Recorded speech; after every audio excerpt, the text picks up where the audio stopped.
डर, अजीब सा डर मेरे दिलो दिमाग को दिमक की तरह अंदर से खा रहा है। रात के इस काले अंधेरे में फैले खौफनाक सन्नाटे के बीच उस डर का असर कुछ ज्यादा ही हो रहा है। पर इस डर की एक वजह है। मैं इस बेड पर लेटा हुआ हूँ। मेरे दोस्त ने दी हुई कंबल कस के पकड़ रखी है और कंबल के भीतर से ही मेरी आंखें उसको तलाश रही हैं। पर वो अभी आया नहीं, क्योंकि अभी उसका वक्त नहीं हुआ। पर वो आएगा। उसका खौफ मेरे दिलो दिमाग पर गहराता जा रहा है। पता नहीं इस रात की सुबह कब होगी। सुबह होते ही मैं यहाँ से भाग जाऊंगा, पर अब मुझे सुबह का इंतजार करना होगा। मैं बेड पर लेटा जरूर हूँ, पर मेरी नजरें सामने वाले उस लकड़ी के दरवाजे पर टिकी हुई हैं। वैसे ये कमरा काफी घुटन भरा है।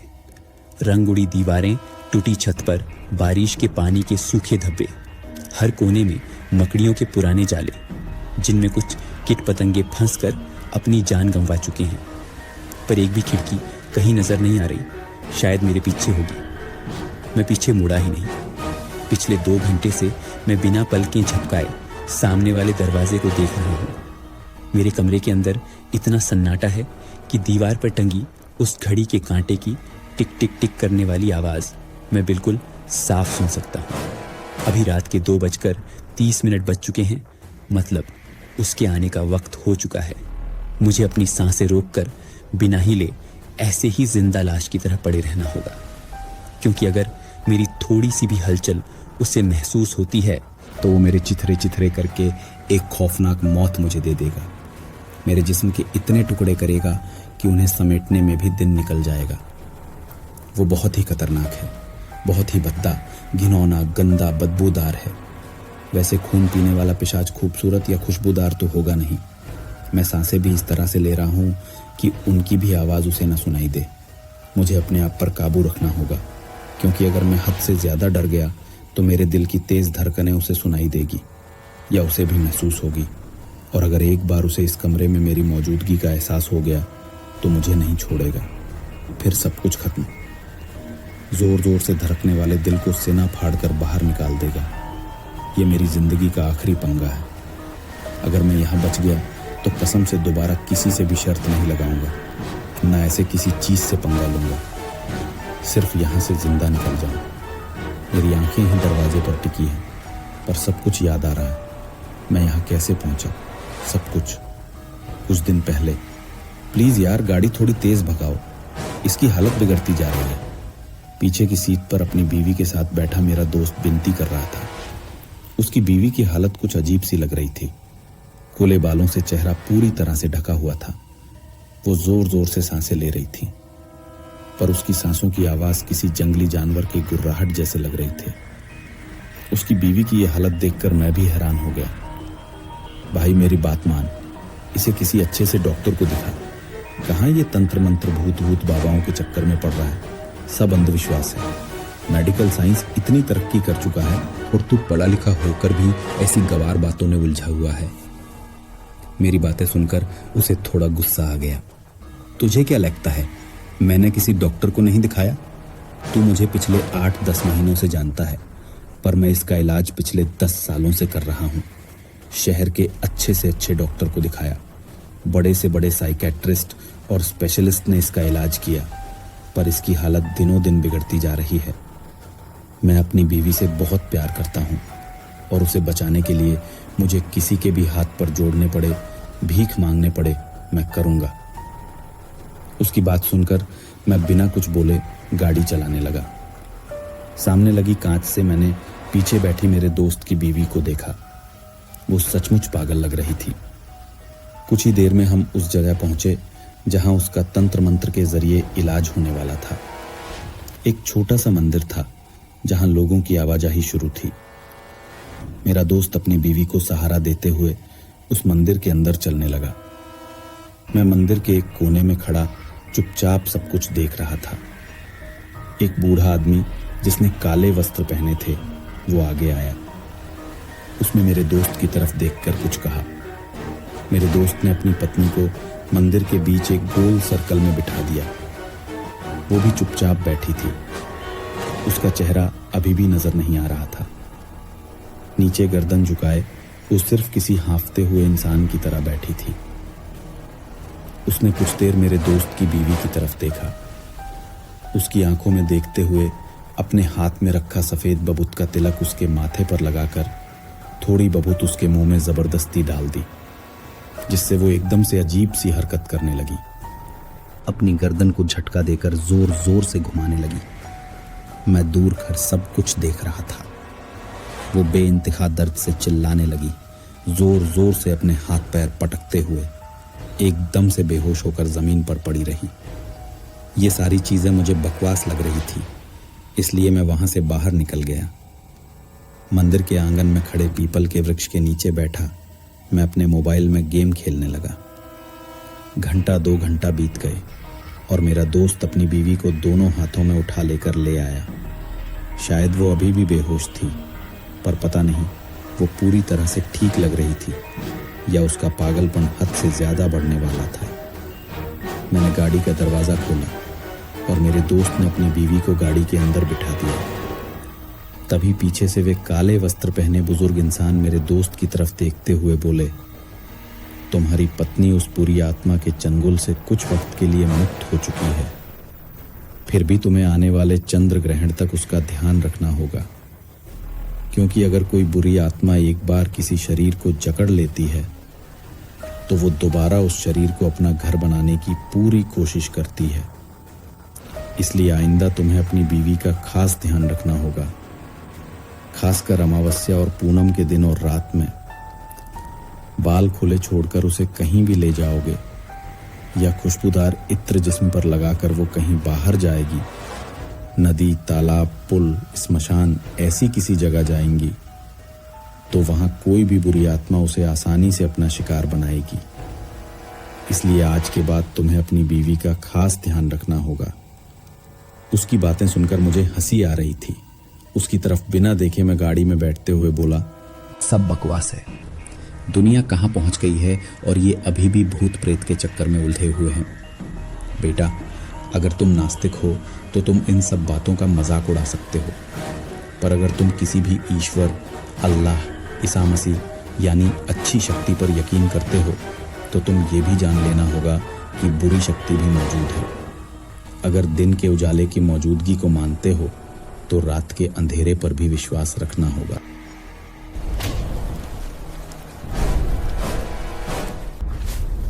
उसकी बात सुनकर मैंने थोड़े मुस्कुराते हुए उसकी तरफ देखा, पर कुछ नहीं कहा।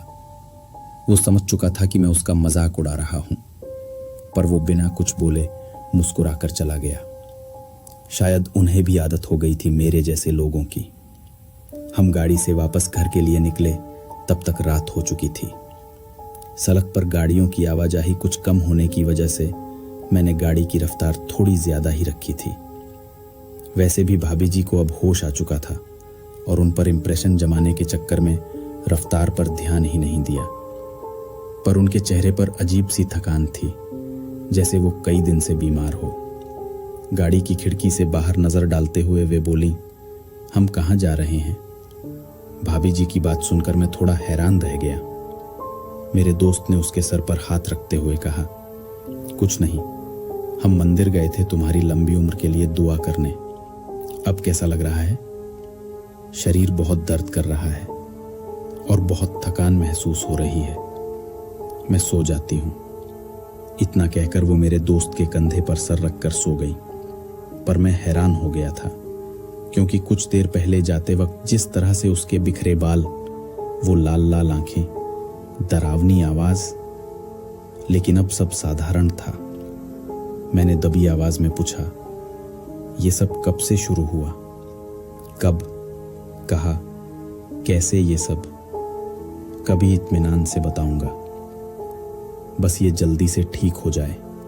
मेरी तरफ देखते हुए मेरे दोस्त ने कहा, कुछ बातों पर यकीन करना पड़ता है, और वैसे भी हमारे यकीन करने या ना करने से उन्हें कोई फर्क नहीं पड़ता, क्योंकि वो जिसे जहां जब चाहे अपना शिकार बना सकते हैं। सिर्फ वक्त का खेल है। ये सब तुम्हारे दिमाग की उपज है। मुझे कई बार देर रात तक काम करना पड़ता है। हाईवे पर से अकेला आता हूँ, पर मैंने तो कभी भूत नहीं देखा। शायद उन भूतों की मुझसे फटती होगी। इतना कहकर मैं घमंड में हंसने लगा। मेरी तरफ देखते हुए मेरा दोस्त शांति से बोला, किस्मत वाले हो जो इन सब चीज़ों से तुम्हारा पाला नहीं पड़ा, क्योंकि जिसके नसीब में उन चीज़ों का सामना करना लिखा है उसके जैसा बदकिस्मत इंसान दुनिया में नहीं होगा। मतलब तुम्हारे साथ पहले भी हो चुका है। उसने कोई जवाब नहीं दिया। मेरी तरफ देखते हुए एक चिट्ठी निकाली, मेरे हाथ में देते हुए कहा, पढ़कर फाड़ देना, वहां जाने की कोशिश मत करना। बातें करते करते उनका घर कब आ गया पता ही नहीं चला। रात के करीब 9 बजे होने वाले थे। दोनों मेरी गाड़ी से उतरे। मेरे दोस्त ने अपनी पत्नी को सहारा दिया। दोनों अपने घर में चले गए। भाभी जी की तबीयत अब काफी ठीक लग रही थी। रात काफी होने की वजह से मैं भी वहां से निकला। गाड़ी चलाते वक्त दोस्त ने दी हुई चिट्ठी हाथ में ली और देखने लगा। उस पर एक जगह का पता लिखा था, शहर से दूर एक वीरान बांग्ला जो पिछले कई सालों से बंद पड़ा था। मैं कई बार उस बंगले के सामने से जाने वाले रास्ते से गुजरा था, पर कभी अंदर जाने की जरूरत नहीं पड़ी। कुछ ही देर में मैं अपने घर पहुंचा। खाना खाकर बिस्तर पर लेटा ही था, तभी मेरे दोस्त का फोन आया। मैंने जो चिट्ठी दी थी वो पढ़ ली? हाँ, वो जगह मैं जानता हूँ। मुझे पता है हमारे शहर का हर आदमी उस जगह को जानता है, लेकिन कुछ ही लोग हैं जो उस जगह को पहचानते हैं। जानते हैं, पहचानते हैं, ये क्या बात कर रहे हो तुम उस जगह से गुजरने वाली सड़क से आते जाते हो, इसलिए उस जगह को जानते हो, पर उस जगह के बारे में कुछ नहीं जानते। तुमने काफी जानकारी जुटा ली है। लगता है तुम्हें इंसानों से ज्यादा भूतों से लगाव है। इतना कहकर मैं मुस्कुराने लगा। लगता है दरवाजे की दूसरी तरफ से कुछ आवाज ही आ रही है। आवाज सचमुच आ रही है या ये मेरा सिर्फ वहम है? क्योंकि मैं पिछले 1 घंटे से लगातार उसी के बारे में सोच रहा हूं। रहकर सब कुछ याद आ रहा था। वैसे इस खौफनाक परिस्थिति में भी एक बात जरूर मेरे दिमाग को सुकून दे रही है। विनीत की पत्नी बड़ी खूबसूरत है। मैं तो एक बार देखते ही दीवाना। मेरी खौफ भरी निगाहें अभी भी उस दरवाजे पर टिकी हुई है। पता नहीं वो डरावनी आहट कब सुनाई दे। मुझे तब तक यहाँ इसी तरह बेजान लाश की तरह पड़े रहना होगा जब तक सूरज नहीं निकलता, और उसके बाद मैं इस जगह से इतनी दूर चला जाऊंगा कि दोबारा मुड़कर भी इस जगह को नहीं देखूंगा। पूरा बदन पसीना पसीना हो चुका है। गला भी पूरी तरह से सूख गया है। पानी की बोतल कहाँ पर ही रखी है, नजर तो नहीं आ रही। पर अगर मैं पानी पीने के लिए उठा और उसी वक्त वो पिशाच आ गया तो मेरे जिस्म के हजारों चिथड़े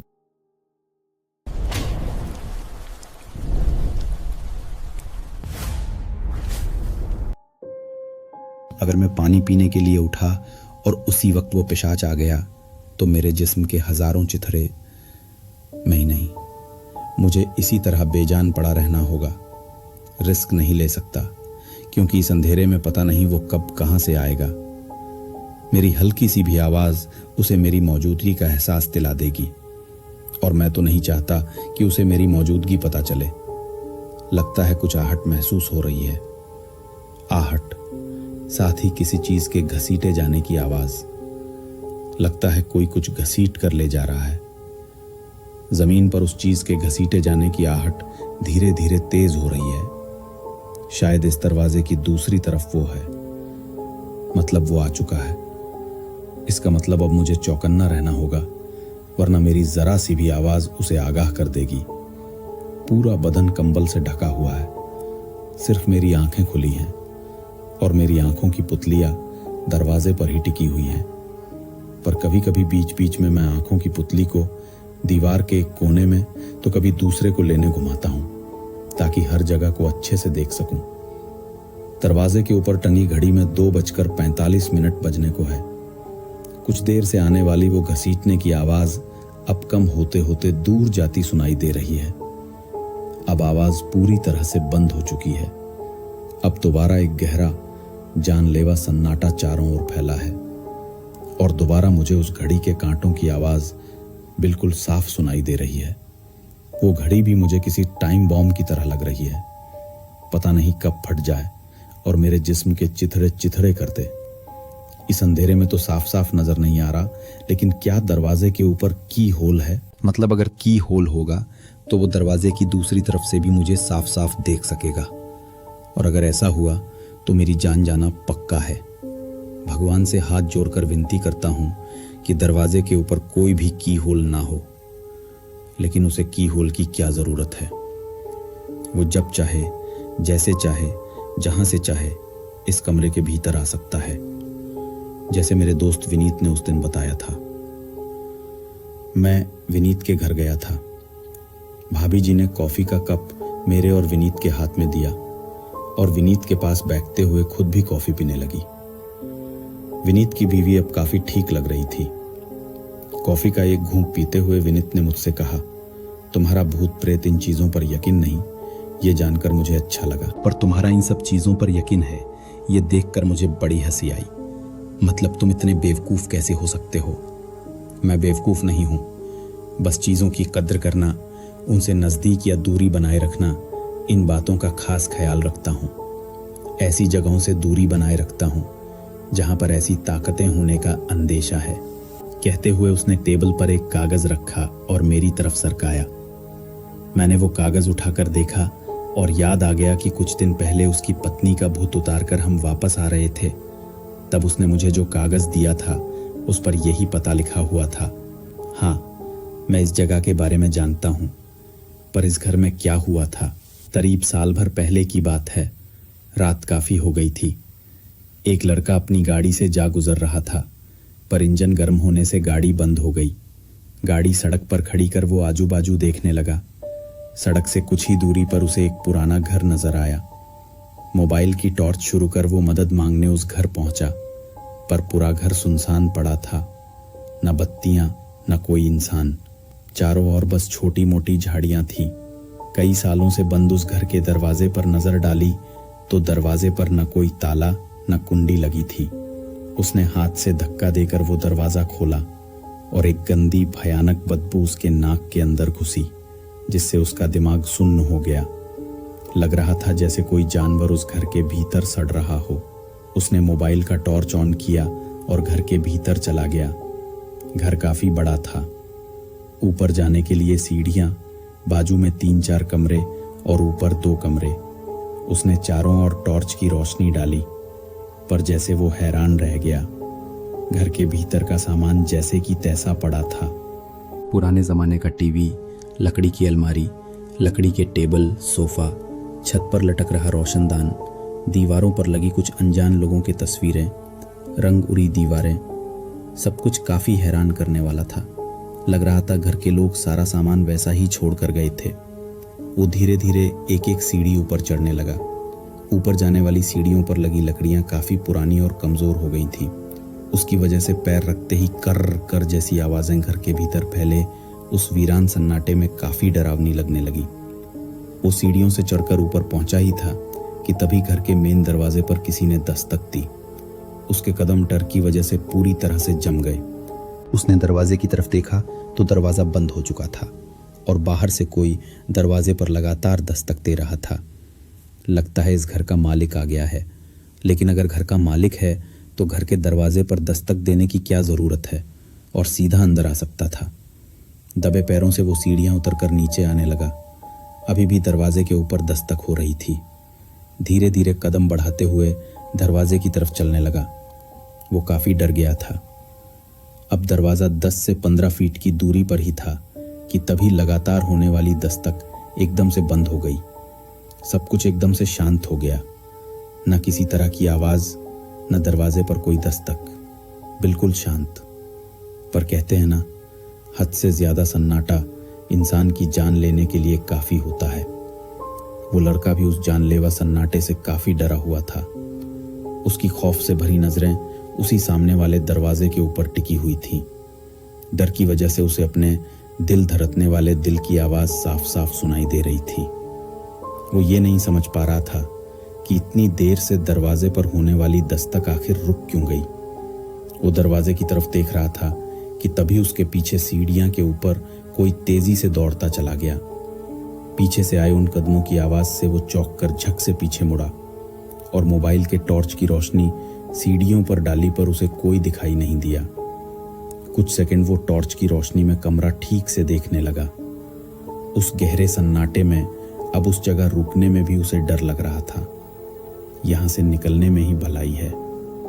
इतना कहकर उसने रोशनी फिर एक बार सीढ़ियों पर डाली थी कि तभी उसके पीछे वाले दरवाजे में कुछ हलचल होती उसके कानों पर पड़ी।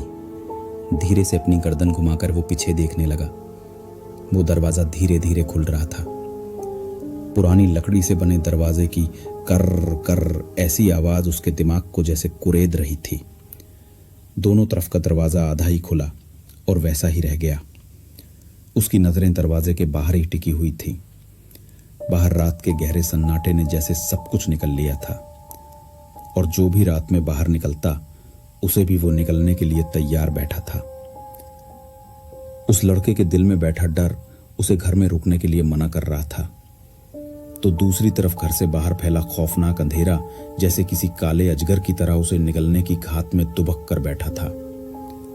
उसने फैसला किया, अब यहां नहीं रुकना है।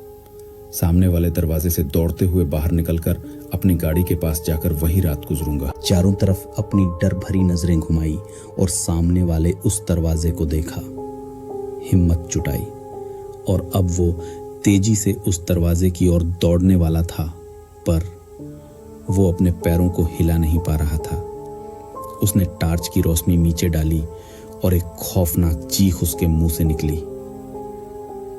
कॉफी का 1 घंट लेकर कप नीचे रखते हुए मैंने उससे पूछा, उसके पैरों में ऐसा क्या था जिससे वो इतना डर गया। पता नहीं, पर 2 दिन बाद उसकी लावारिस गाड़ी उसी घर के सामने वाली सड़क पर मिली, और वो उसका पेट के नीचे का आधा कटा हुआ शरीर उसी बंगले के कुएं में पड़ा मिला।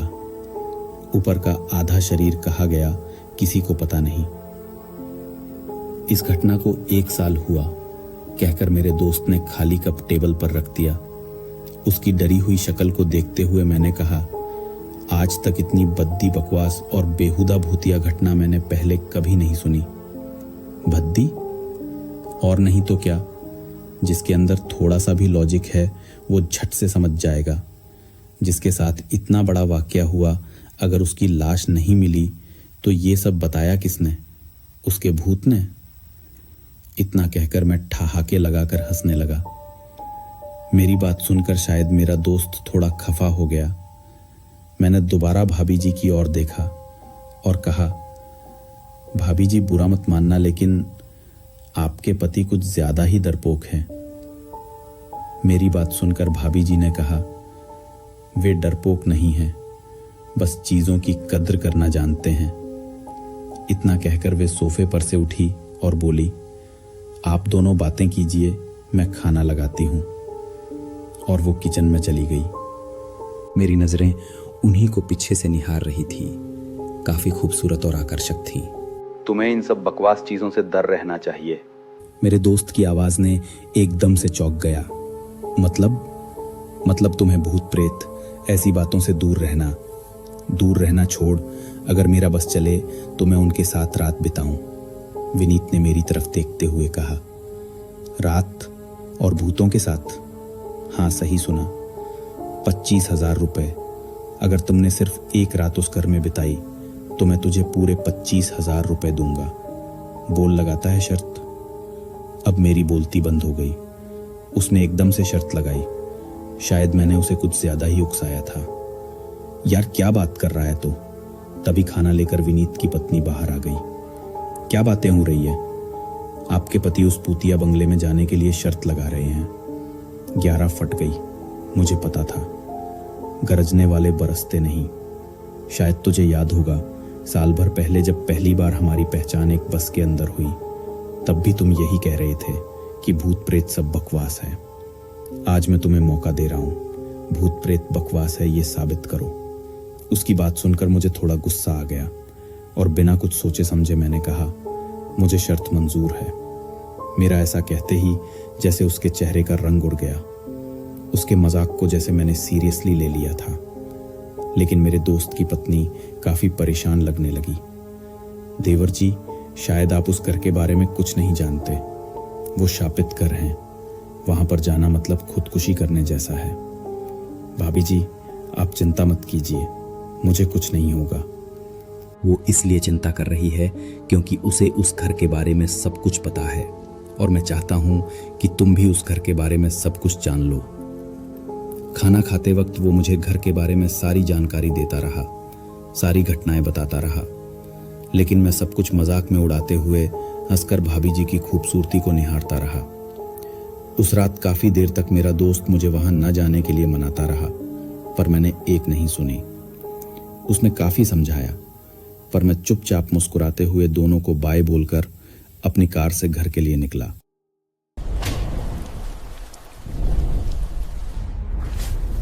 वो काफी देर तक मुझे समझाता रहा और मैं चुपचाप मुस्कुराते हुए दोनों को बाय बोलकर अपनी कार से घर के लिए निकला। काश उस वक्त मैंने उसकी बात मान ली होती तो आज ये नौबत नहीं आती। लगता है कोई आवाज आ रही है, एक जानी पहचानी आवाज जो कुछ देर पहले मैंने सुनी थी। जमीन पर किसी के घसीटे जाने की आवाज। आवाज उस दरवाजे के बिल्कुल दूसरी तरफ से आ रही है। मतलब वो शैतानी ताकत इस दरवाजे की दूसरी तरफ मौजूद है। मतलब वो किसी भी वक्त दरवाजे से होते हुए भीतर आ सकती है।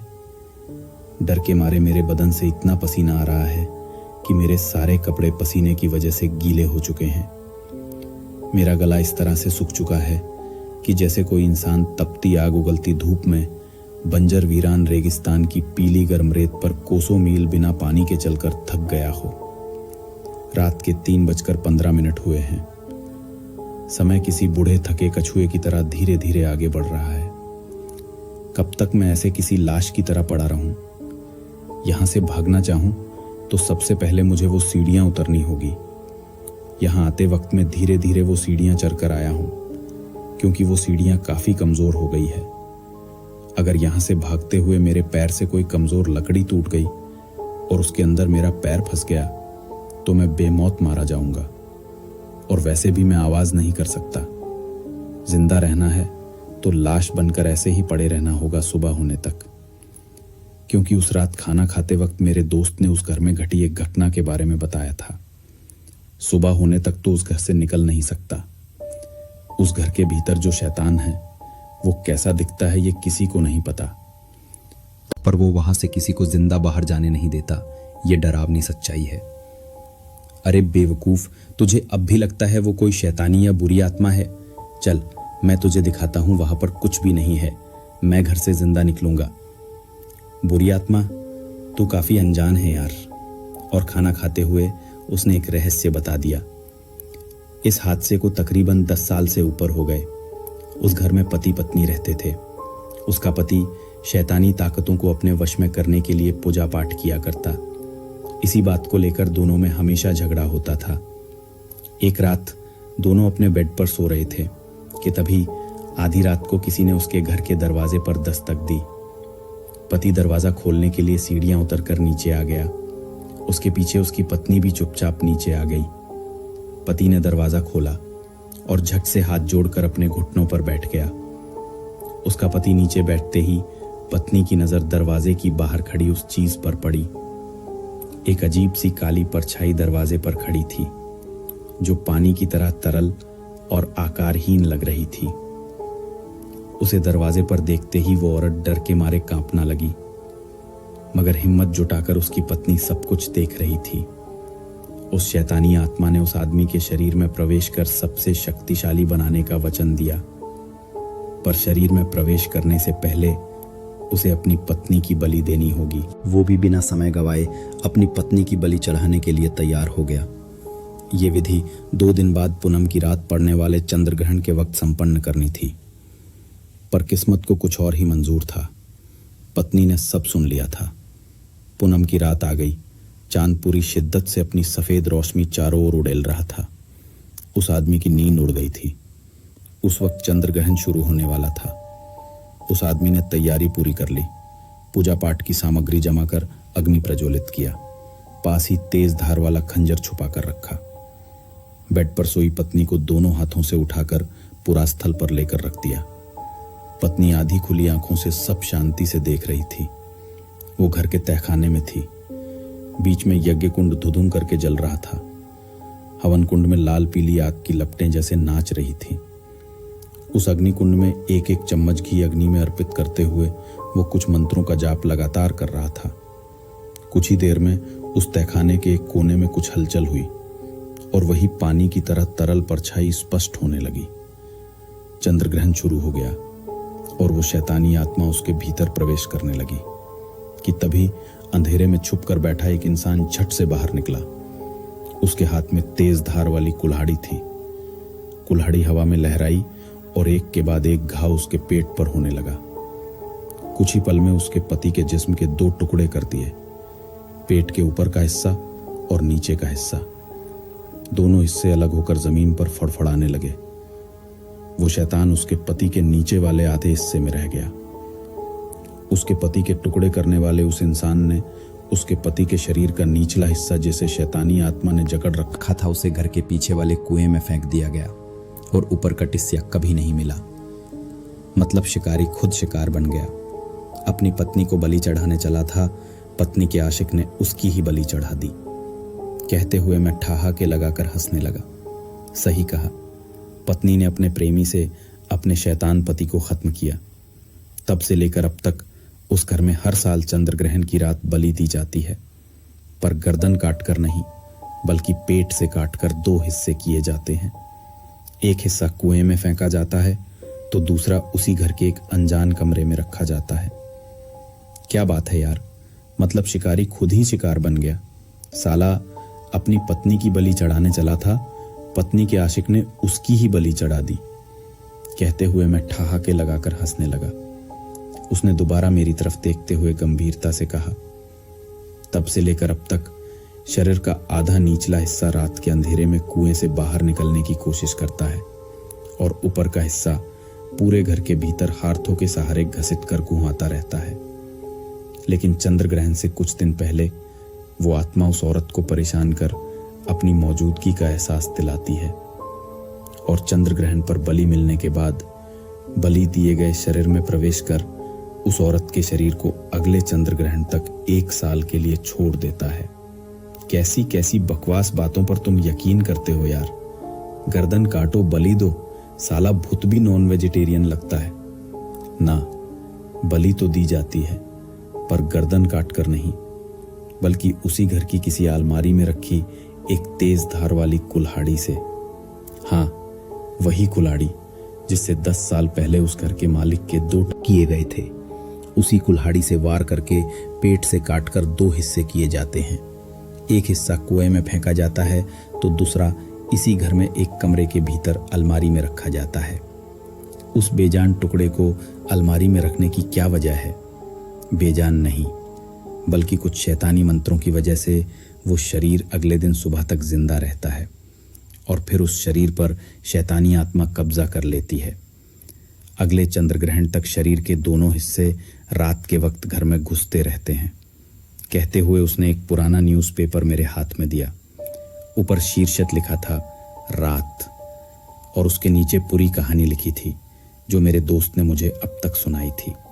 मैंने भाभी जी और मेरे दोस्त की तरफ देखते हुए कहा, आप लोग भी ऐसी कहानियों पर यकीन कर बेवकूफ़ बनते हो। अरे यार, ये सिर्फ एक कहानी है, एक निकम्मे राइटर के खाली दिमाग की उपज। देखो नीचे लिखा भी है, ये काल्पनिक कहानी है। नीचे काल्पनिक इसलिए लिखा गया है कि कोई राइटर पर अंधविश्वास को बढ़ावा देने का केस न ठोके। ठीक है, मैं उस घर के भीतर जाऊंगा, रात पर रहूंगा और सब कुछ देखूंगा और ये सब बकवास है ये साबित करूंगा, वो भी इस आने वाले चंद्र ग्रहण की रात को। मेरा दोस्त मुझे समझाता रहा पर मैं अपनी बात पर अड़ा था। शर्त के मुताबिक मैं रात करीब 10 बजे या 10:30 पर मैं इस घर में आया था। शुरू में कुछ भी अजीब नहीं लगा, पर जैसे जैसे रात होती गई वैसे वैसे कुछ अजीब सी घटनाएं मेरे साथ घटने लगी। जब घर का मेन डोर खोलकर घर के भीतर आया और दरवाज़ा बंद कर लिया, सब कुछ शांत लग रहा था। घर के भीतर अंधेरा होने के कारण मैंने मोबाइल की टॉर्च ऑन कर दी। चलते चलते पूरा घर निहारने लगा। तभी मेरे साथ किसी और के कदमों की भी आवाज़ मुझे आ रही थी। पहले लगा शायद घर काफ़ी दिनों से बंद होने की वजह से आवाज़ गूंज रही है, पर कुछ ही देर में मेरा वहम दूर हो गया, क्योंकि एक जगह रुकने के बाद भी वो कदमों की आवाज़ आती रही और दरवाज़ा खुलने की आवाज़ के साथ बंद हो गई। मैंने पीछे मुड़कर देखा तो घर का मेन डोर खुला हुआ था। मैं हैरान हो गया, क्योंकि अंदर आते वक्त मैंने दरवाज़ा बंद कर लिया था। मुझे लगा कोई चोर या लुटेरा पुलिस से बचने के लिए यहाँ दुबक कर बैठा है। मैंने दोबारा दरवाज़ा बंद कर लिया और टॉर्च की सफ़ेद रोशनी में घर को ठीक से देखने लगा। घर का सामान काफ़ी पुराना हो चुका था। सोफ़ा, टेबल, अलमारी, छत पर लटकने वाला फ़ैन, दीवार पर टंगी पेंटिंग, हर चीज़ पर धूल मिट्टी की मोटी परत जमी हुई थी। छत के कोनों के साथ खिड़की पर लगे कांच के टूटे दरवाज़ों पर मकड़ी के जाले बने थे। टूटे हुए रोशनदान, सब कुछ वैसा ही पड़ा था। फिल्मों में दिखाई जाने वाली भूतिया हवेली के जैसा घर का मंजर था। मैं कुछ ही कदम भीतर की ओर चला था कि तभी मेरे पीछे उस मेन डोर पर दस्तक हुई। लगने लगा जैसे कोई मेरे साथ मजाक कर रहा है। मैं गुस्से से दरवाजे की ओर तेजी से गया और दरवाज़ा खोला, पर दरवाजे पर कोई नहीं था। दोनों तरफ ठीक से देखा। मैंने दरवाज़ा खुला ही छोड़ा और घर के भीतर आने लगा, और उस वक्त मैंने अपने साथ चलने वाले किसी और की आहट भी पूरी तरह से महसूस की। उन कदमों की आवाज़ सुनकर मैं रुक गया, लेकिन वो कदम चलते ही रहे। वो आवाज़ आती रही। आवाज़ कहाँ से आ रही है ये समझ नहीं आ रहा था, लेकिन वो आवाज़ दूर दूर जाते हुए साफ साफ सुन रहा था। मैंने सोचा अंधेरे का फ़ायदा उठाकर कोई मेरे साथ खेल खेल रहा है, मतलब कोई और भी इस घर में पहले से ही मौजूद है, या मेरे दोस्त ने कोई प्लान बनाया है मुझे डराने का। और दोबारा सब कुछ जैसे शांत हो गया। न कदमों की आवाज़, न कोई की आहट, न किसी की मौजूदगी का एहसास। चारों ओर फैला गहरा सन्नाटा मुझे एहसास दिला रहा था कि मैं इस जगह अकेला हूं, पूरी तरह अकेला। मैं घर के अंदर उन सीढ़ियों से चलकर ऊपर आने लगा। टॉर्च की सफ़ेद रोशनी में वो लकड़ी की सीढ़ियां काफ़ी कमज़ोर दिखाई दे रही थी। लग रहा था अगर थोड़ा सा भी ज़्यादा वज़न पड़ेगा तो वो बीच में से टूटकर मेरा पैर इस वीडियो के अंदर फंस जाएगा। मैं संभल कर पैर रख रहा था, पर एक सीढ़ी पर मेरी नज़र गई। लग रहा था उस सीढ़ी पर खून जमकर वो सूख चुका है, जैसे कई सालों से वो धब्बे वैसे ही उसी जगह पर है। ना किसी ने उनको देखा, ना किसी ने साफ किया। उन धब्बों पर पैर रखकर मैं ऊपर चला गया। ऊपर 2 कमरे थे, जिसमें से एक का दरवाज़ा थोड़ा खुला ही था। मोबाइल का टॉर्च ऑन करके मैंने रोशनी खुले दरवाजे से अंदर डाली। धीरे धीरे कदम बढ़ाते हुए कमरे के भीतर गया। पूरे कमरे में रोशनी डालते हुए सब कुछ ध्यान से देख रहा था। कुछ सामान जो काफ़ी पुराना और जर्जर बन चुका था। मैं कमरे की निगरानी कर ही रहा था कि तभी ऐसा लगा जैसे कोई सीढ़ियाँ चढ़कर ऊपर आ रहा है। मैं चौकन्ना हो गया और दरवाजे की तरफ देखने लगा। तभी मेरे पीछे खुली खिड़की से एक हवा का झोंका आया और मेरे सामने वाला वो खुला दरवाज़ा उस हवा की वजह से धीरे धीरे बंद होने लगा। साथ ही सीढ़ियों से आने वाली आवाज़ें भी काफ़ी स्पष्ट हो रही थी, मतलब कोई ऊपर आ रहा था। ऐसी अजीब घटनाओं का डर क्या होता है, ये मैं ज़िंदगी में पहली बार महसूस कर रहा था। दरवाज़ा पूरी तरह से बंद होने से पहले मैंने अपने कदमों की रफ्तार बढ़ाई और दरवाजे को पकड़ लिया। मैंने दरवाज़ा खोला और तभी एक अजीब सा काला साया मेरे ऊपर झपटा। ऐसा लग रहा था किसी ने मेरा पूरा शरीर जकड़ रखा है। मेरा मोबाइल भी हाथ से छूटकर कहीं गिर गया। उसकी टॉर्च ऑन ज़रूर थी, पर वो ज़मीन की ओर होने के कारण पूरे कमरे में काला अंधेरा फैला था। डर के कारण दिल इस तरह से धड़क रहा था मानो छाती फाड़कर बाहर निकल आएगा।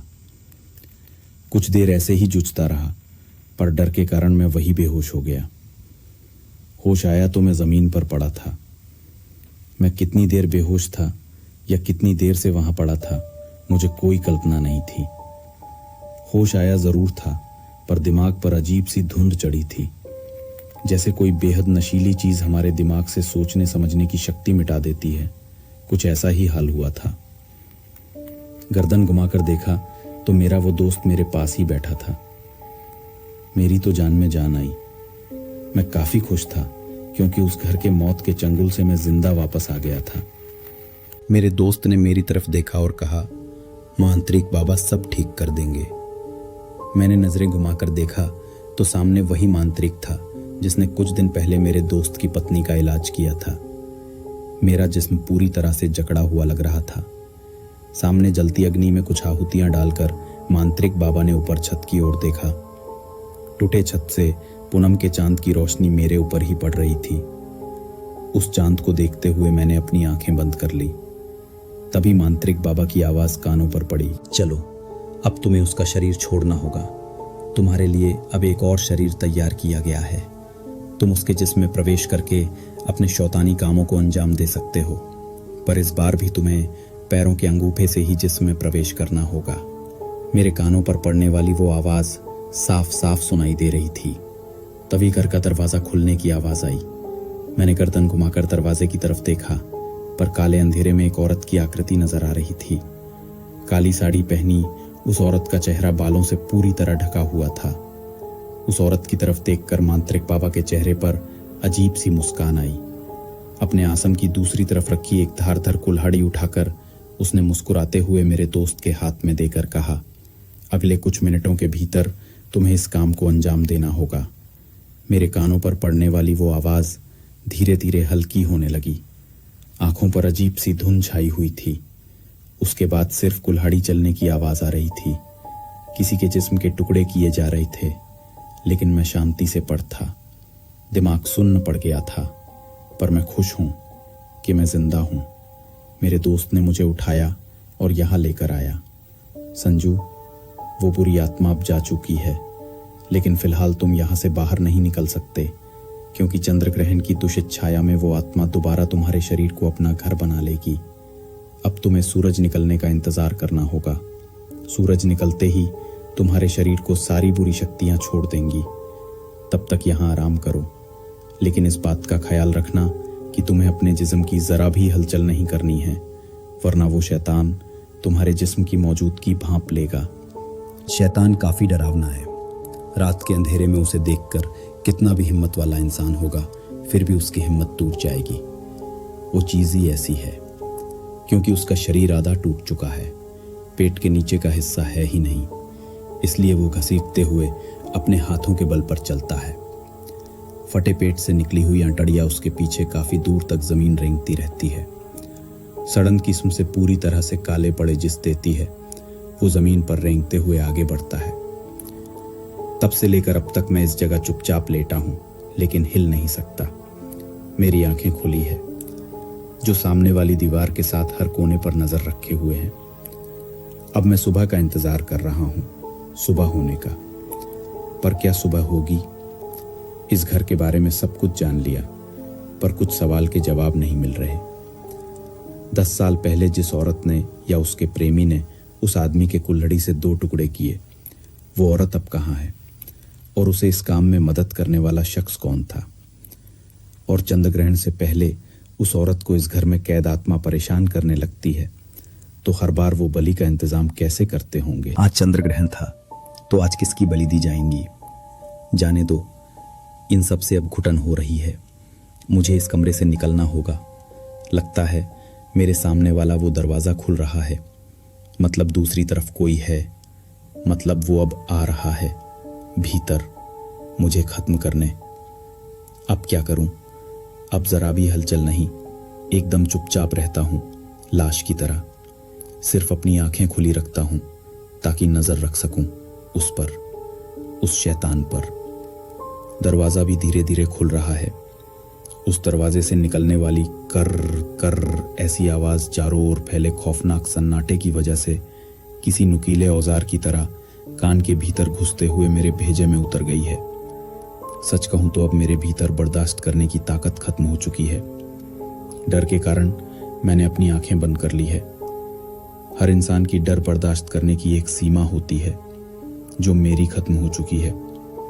अब उस शैतान को देखने की मुझ में जरा भी हिम्मत नहीं बची, तो उसका सामना करना दूर की बात है।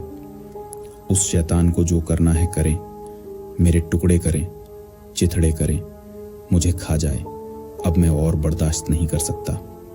पर सब कुछ शांत हो चुका है। शायद दरवाजा पूरी तरह खुल गया है, इसलिए उसकी आवाज नहीं आ रही। भले ही मेरी आंखें बंद है से हर छोटी बड़ी आवाज सुन सकता हूं, किसी भी तरह की हलचल महसूस कर सकता हूं। इस वक्त ना मुझे कोई आवाज सुनाई दे रही है, ना किसी की हलचल महसूस हो रही है।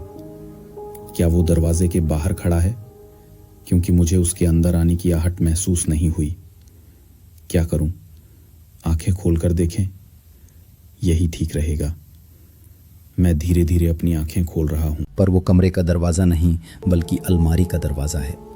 अलमारी के भीतर एक तेज धार वाली कुल्हाड़ी रखी है, जिस पर लगे लाल खून की बूंदें धीरे धीरे नीचे आ रही हैं।